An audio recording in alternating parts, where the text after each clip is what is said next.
I don't want him to feel different. He is different. He lifted a tractor with one finger, Martha.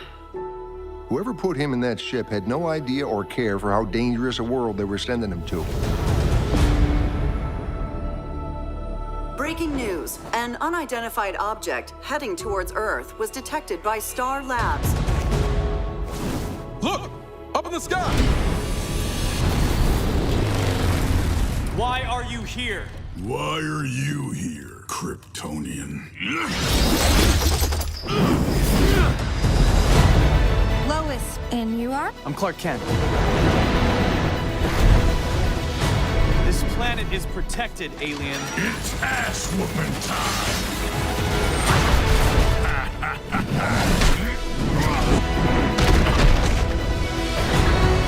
I thought Martians only existed in the movies. Those movies are terrible. Are you right, Miss Lane? What's the S for? Superman.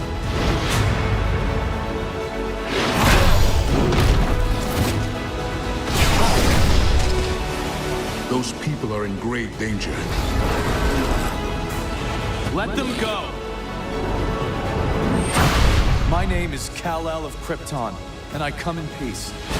If they knew about you, maybe they'd see things differently. Or maybe the government will lock him up. Superman is trying to let the world know that by showing the good side of being an alien, that might change people's minds. So for Clark, it's an acceptance of his powers and his responsibility for the world to share that with everyone. This president knows a good investment when he sees it. What do you do now? You've already taken down the most powerful man in the world.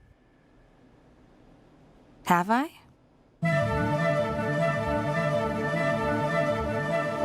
I hope fans see this as a new beginning. But I'm really excited to see not only the new look, but these sort of new performers that are taking on these voices for the first time. You read about it tomorrow on the Daily Planet. I love you. Bye. I can't say I'm trying to mimic or run from any of the guys before. I think inevitably just by being me, hopefully it'll be unique. Are you right, Miss Lane? As much of a responsibility as it is, it's so also fun to be able to play a character everybody knows. I love dipping into these worlds that are so established and so fully realized that we get to take it in new directions. I hope when people see the movie, they feel like we have done justice to Superman, that they feel like we've reintroduced him in a way that is faithful to what we know and what we love about the character. For goodness in it. He's Superman, and he's the Superman you love. You were right. This was the fun way.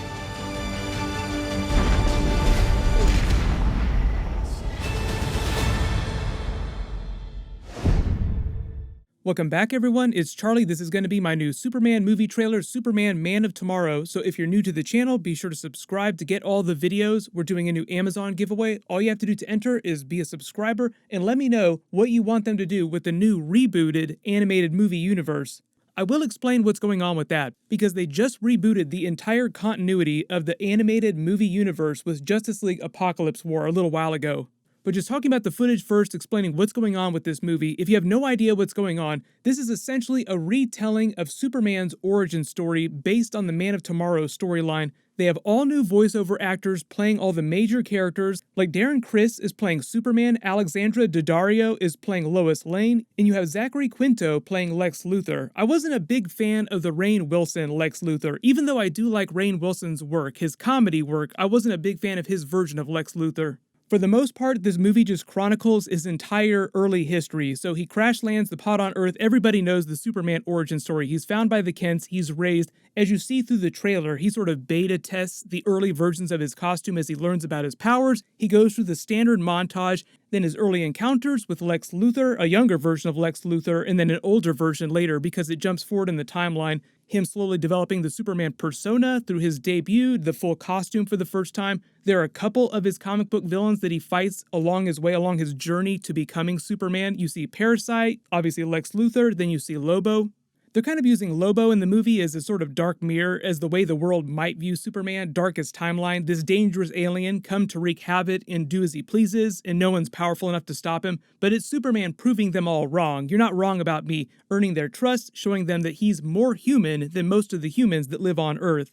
If you remember Doomsday Clock with Superman versus Dr. Manhattan, that was essentially the theme of that comic book, with Superman reminding Dr. Manhattan what it means to be human, because Dr. Manhattan, as a character in the Watchmen series, effectively becomes so powerful that he loses all connection with Earth and humans. I always love watching Superman power montages. They did it on Smallville back in the day. I'm sure they'll do a version of it on the new Superman TV show, the live-action TV show that's going to start next year, because they have a couple versions of Superboy that are going to be high school age, so they'll probably be figuring out about their powers then too. One of the things that people get wrong about why the sun makes him powerful is that it's not so much the presence of the sun or him being line of sight with the yellow sun that makes him powerful, it's the specific solar radiation given off by the yellow sun in the cosmic rays that give him power. So you don't actually need the yellow sun to power him up, you just need stored solar radiation to juice him and he's good to go. And the reason why Superman heals so much faster, juices so much faster in outer space, is because Earth's ozone layer blocks the majority of harmful solar radiation for humans, but it's actually good for Superman, so he needs more solar radiation. So when he's outside Earth's atmosphere, he just gets the full dose of cosmic rays. They kind of did a version of that during Batman v Superman when he was fighting Doomsday. He almost dies with that nuclear blast up in outer space, but because he's in outer space, he gets the full dose of cosmic rays from the sun and heals way, way faster. If you look in the background of some of these trailer shots too, some of the buildings and the design, the art style looks a little reminiscent of Superman the Animated Series that Bruce Timm did alongside Batman the Animated Series back in the 90s, so some of this does look like it's inspired by some of the classic cartoons. You also probably noticed the liberal use of 3D and computer animation. Most of the animation industry has moved in some fashion to 3D animation over 2D animation. Even though Justice League Apocalypse War was 2D mostly, they did use a lot of 3D during that. And 3D used properly is actually capable of looking good, but the big problem that a lot of animated series run into is that they either overuse it or they use it poorly, so it just winds up looking bad compared to 2D animation. But obviously this is the reboot that they were talking about when they were talking about rebooting the animated universe with Apocalypse War and that big flashpoint at the end. So here's a quick explainer for why they did that and why they used Apocalypse War to end that previous line of continuity. DC makes a lot of animated movies, but most of them, the last 10 years or so, were all in the same line of continuity with the same voiceover actors playing the same major characters, for the most part.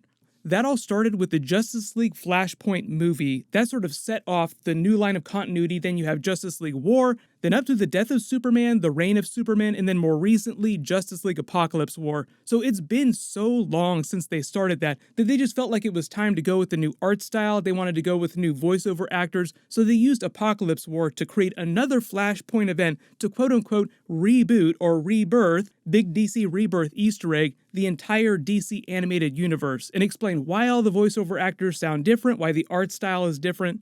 And maybe, hopefully, if we're lucky, they will do some animated movies based on DC Rebirth, because it just feels like an easy slam dunk.